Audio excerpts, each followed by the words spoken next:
Hello everyone, welcome back to our channel. আমি সুজাতা নতুন একটি ব্লগে আপনাদের স্বাগত জানাই। রোজকার মতো আজকেও চলে এসেছি নতুন একটি ব্লগ নিয়ে।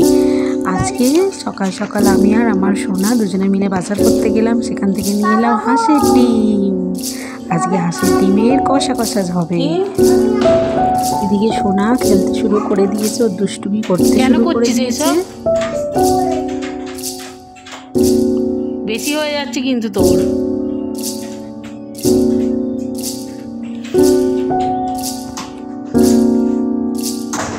ওর মতো দুষ্টুমি করুক, আমি ওদিকে রান্নাও বসিয়ে দিয়েছি। দেখুন ডালের কালারটা কত সুন্দর হয়েছে। শীতকালীন সবজি দিয়ে পাঁচমিশালি ডাল যেমন খেতেও সুন্দর আর দেখতেও সুন্দর। এদিকে ডাল করব, এই পাঁচমিশালি ডাল, বাঁধাকপি আছে ওর মধ্যে, তারপরে কুমড়ো আছে, মটরশুঁটি আছে, পাঁচমিশালি ডাল আছে, দিয়ে এদিকে ভাত বসিয়ে দিয়েছি। ভাত ফুটে উঠেছে আর ডিম আমি ছাড়িয়েছি। দেখো ডিমগুলো কীরকম ছাড়িয়েছি আমি। আর এদিকে ডিমের মশলার জন্য পেঁয়াজ রসুন ছাড়াচ্ছিলাম, বেটে নেবো শিলে, এখনো বাকি ছিল। এদিকে কষানোও হচ্ছে, কষানো শুরু করে দিয়েছি। মশলা বাটাবাটি করে ডিমটাও দিয়ে দিলাম। ব্যাস এবার ভালো করে কষিয়ে জল ঢেলে দেবো।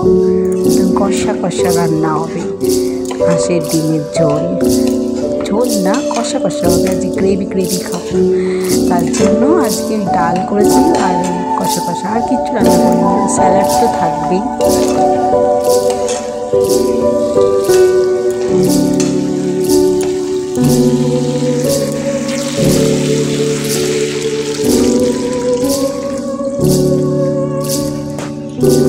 রান্নাবান্না শেষে মুছামুছি আগে করে নিই, তারপর আমরা স্নান টান করি, তারপর খেতে বসি। আমাদের শাস্ত্র মতে যদি রান্না করার পর রান্নাঘর না পরিষ্কার করে বসা হয় না, তাহলে অমঙ্গল হয় সংসারে। তাই সুতরাং আগে রান্নাঘর পরিষ্কার করে তারপর খেতে বসবে। খাওয়া দাওয়ার পরে আমরা বসে পড়েছি তিনজনে। ওর বাবা শুয়ে পড়েছে আর আমরা একটু মজা করছিলাম মা মেয়ে মিলেতে। সবাই ভালো থাকবেন, সুস্থ থাকবেন আর আমাদের সাথে থাকবেন। Thanks for watching. Bye bye.